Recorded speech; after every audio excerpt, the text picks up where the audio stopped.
It's Monday morning, got the radiator cap. Morgan's going to just jump up and put it on.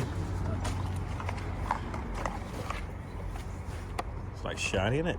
Better as well. Do you want to hold it and I'll do it, or? I don't mind.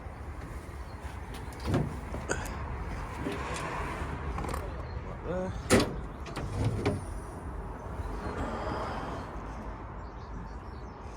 It's a big engine, isn't it?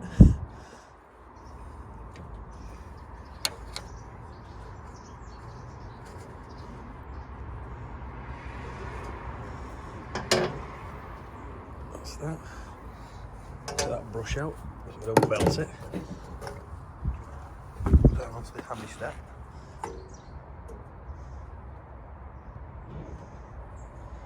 There you go. I'll get the old one. There we go. Hopefully that was the easiest fix ever. Morgan's just climbing in now. It's proper steamy. Let's do a cold start. It's a bit fresh this morning. You can see me breath.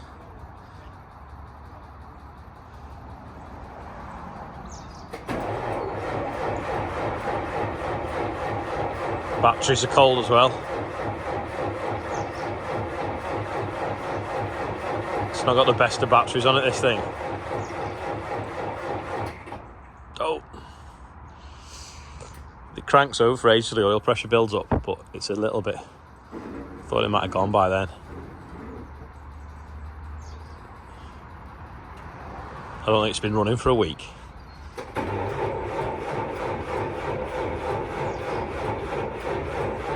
No, we're going to have to put the jump pack on it, I think. I've got a couple of people coming to see me this morning. Someone at 8 and someone at 10. So, lads, while I'm doing that, I'm going to move that Zerin out of the way. Hopefully James is coming to put the 936 back together. And then there's something gone wrong in the boiler. I'll show you. I did up the other day and put some rubbish wheat inside. The problem is, it's kind of like, it was too dense, i.e. too much went in at once. And it's gone under the step grate and caused a problem. And we can't run the augers manually. You can't see, can you, actually? Let's turn the flash. So it's all piled up in there. It shouldn't be like that. So we need to run these augers manually to get it empty. But we can't run the augers manually because of this.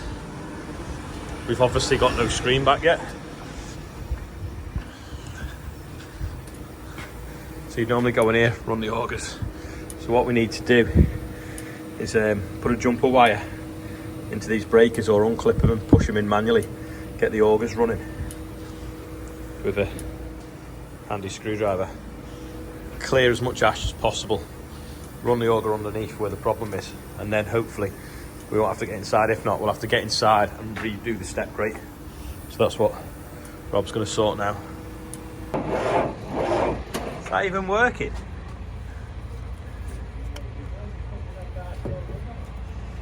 Jet wash fix some hands here. Sorry. Where's that valve you just showed me then, the good one? Yeah, use a new one. Yeah, so that's what it should look like. Well, these have got a bit munched. And then the seals were the wrong way round. And I cut one of them. But it's going to be mint in a minute, apparently. Thanks to Aqua Spray. Little Fent update. James is putting it back together now. He's been changing these sleeves. So if you look at that one. No, not that one. That one, see how black and sooty it is? That's the one that was leaking.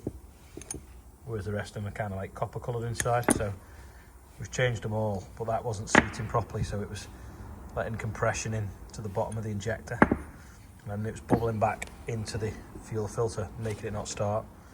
So we've changed all them now. So hopefully when it goes back together, it'll be fine. Just still sorting this ash auger. Obviously we can't use the screen. So what we've done is, we've made a cable up so that we can take the permanent live, which is a 3-phase feed, to the compressor, put it on a switch. So we can now wire that up to that and turn it on and off to clear the ash out. They've raked a bit out and it is getting better. Anyone know where to get one of them from? It's cracked.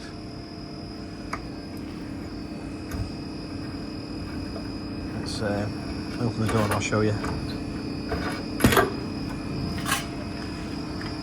Need a torch. Yeah, so there's not as much ash in it as there was, but we want to run that auger that comes out the centre here. So that's what we're going to run off the compressor feed. Yeah, that's the motor we're spinning now, and we can now change the phases by just unclipping these orange clips, pulling that wire out of there, which you can do with one hand, because I'm filming with the other. Swap it for the brown. We've got it turning a bit, but we're just hoovering out underneath it now. That'll take some of the strain off it.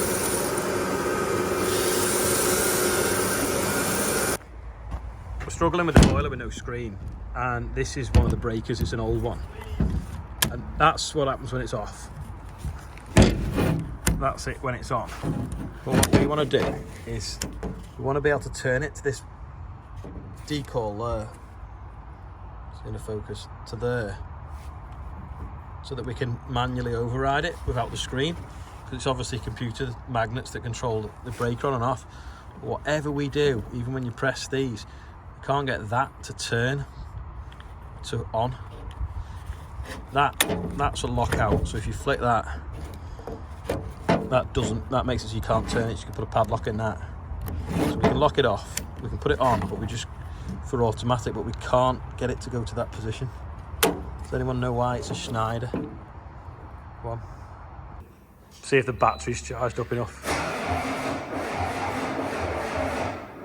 Nope. The screen for the boiler must have been left on, mustn't it? Having one of them days, the boiler, I'm struggling to get everything working on it because we can't manually override it. The 936, the battery's completely flat because it's been in the workshop for a month with obviously a screen running. The door's open on the Bateman. I don't know why, unless I got a marker pen out of it the other day, but the interior light's then been on and it's flattened the battery.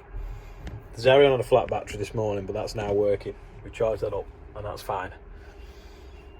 But tomorrow's supposed to be really windy, so I want to go and do some spraying now. It's not really dry enough to travel, but equally, if it's going to be windy for 5 days, I won't be able to get on and spray it, so I'm just going to have to make a mess and spray it. So I'm fed up. Right, now the Xerion's jump starting this, let's see. No, I'll have to leave it a minute. Right, it's running now, but I've decided that the sun's going down in an hour and a quarter. I've probably got 2.5 hours worth of spraying to do. I've checked the wind speed for tomorrow morning. Oh, hands here for straw. Wind speed tomorrow morning is similar to now, but then ramping up as the day goes on. I don't want to be spraying in the dark because I'm doing fields that have got wet holes in and I want to be able to see them. Now I know you can have really good lights, but you need to see the shade across the whole field. You need to say, right, well the whole field's black and there's a bit blacker, whereas the lights, you won't get that. You can't beat daylight for seeing wet holes and the colour of the soil. So I'm going to just do it first thing in the morning, leave it running for half an hour now, or an hour to charge the battery, and then tomorrow just go quick. Then I've got another meeting then with a traffic management company about the tractor run tomorrow, so that's what's also going to mess tomorrow up. But obviously it's getting windy as well, so I want to do it. The other advantage as well is leave it overnight now, is it gets another sort of 12 hours worth of drying on it, if not a bit longer, which will help with carrying the sprayer. It's a shame we can't back the Xerion now in here, in this little gap, to boost that, but it's on charge anyway. You won't believe this jump pack, the charger that charges the jump pack, doesn't work. Anyway, we've ordered a new one now, £7.50. It's coming tomorrow, but it's so annoying because on 9% won't do anything. Right, this is today's quiz question. What bird's that making that noise?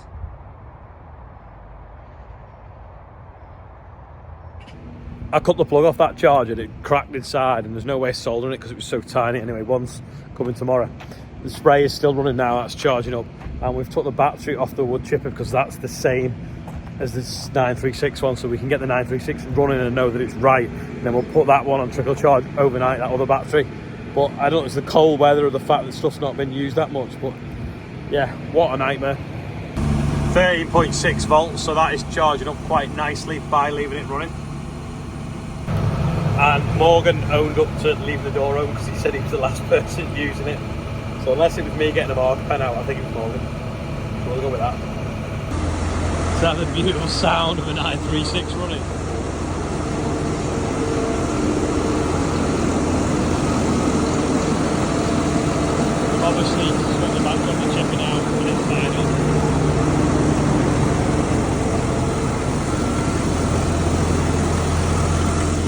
It's now on charge overnight with a trickle charge.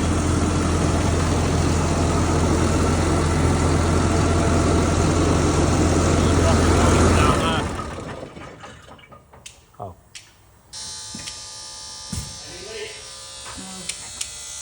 No leaks.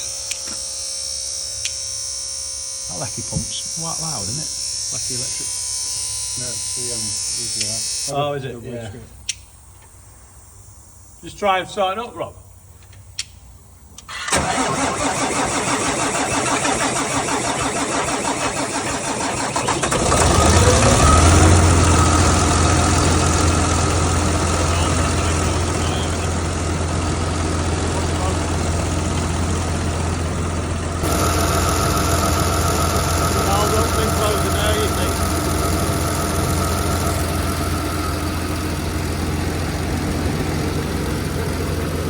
Amazing how they fit all that in. So the wheel can come in and out and turn. We had one once and we knocked that off and didn't realise. And only oil come out the front axle. That's a filter for the front axle. And it seized up on us. Sorry, no. We knocked that. We got a hole in that pipe there. And it squirted all the oil out the front diff and seized up. Yeah, we were forestry mulching with one and a branch had gone up and split that rubber hose, like pierced it and then obviously pulled back out, and we didn't know. And as we were using it, it was in the dark on the side of a motorway on a closure. This is, I don't know, 10 years ago, something like that. The oil came out of the front diff and there's no warning, and there's a dipstick on it which we didn't know about. And a few months later we're drilling with it, come back down the road and the front axle just locked solid as we were turning the gate. So we had to like pick it up and bring it in. Anyway, yeah, it needed a whole front diff. Wasn't good. So now we know there's a diff. Now we know there's a dipstick on it. We obviously always check it, but yeah, that's the problem with forestry work. You can damage stuff. Anyway, I'm going to do the birthdays quick. Lee Clark's on it. That's Robin's mate. Rob said he's going to take you on an all-inclusive holiday to Vegas next weekend. So make sure you pack your bags, Lee. Adam and Tom's on there. Darren J. Yeeman, I think it's pronounced, is 52. Andrew Fenton's 45. Harvey Edmonds is 4. Toby Larone is 10. That's right. Darren Houston's 43, and it's 49,190 something pound. I'm not sure, but yeah, maybe that's a funny name. Don't know. Anyway, happy birthday if you're on there and you like chocolate. And if you're not on there, happy birthday. I was just sitting here and I thought it's getting cold already, and fans have just turned on. So obviously the air temperature in the sheds has got 5 degrees lower than the OSR, and that's why the fans have just turned on. And the other day as well, we were in the wheat store. We went in and it was quite warm in there, and just by having the door open, it got some cold air coming inside, and we had them fans turn on as well. It's always nice to know that automatic systems are working. Going to talk quickly about the NFU and look at that sunset, and the NFU and Red Tractor. So they've got this thing coming out, Red Tractor, trying to bring on us this Greener Farms commitment. Now, for 3 or 4 years, I've been in meetings when they've talked about it, and me and everyone else to do with the NFU or any of the other farms that have always been in their meetings have said, we don't think it's a good idea. It's giving away something that we can get money for. Anyway, the NFU are getting loads of flack now at the moment for not standing up to them against it. Anyway, I believe it's happening. I believe this is what's going to happen in the next week. You're going to see some press releases coming out where the NFU is going to say to Red Tractor, finally, no, you are going far too far here. So watch this space. We'll see what happens. But it's about time they stood up to them and told them to sod off, basically. That's not swearing. A sod's a lump of turf, by the way, just as there's any kids watching. Talking about that, actually, loads of people say, I have to listen to your voice when I'm going to bed. So, if you're a wife or a girlfriend or whatever listening to my voice sat in bed because your partner's watching, why don't you watch someone else on YouTube or join in and watch as well? There we go. Anyway, that's all for today. We're going to dig the 936 out the workshop and sort that out tomorrow. So, I'll see you later.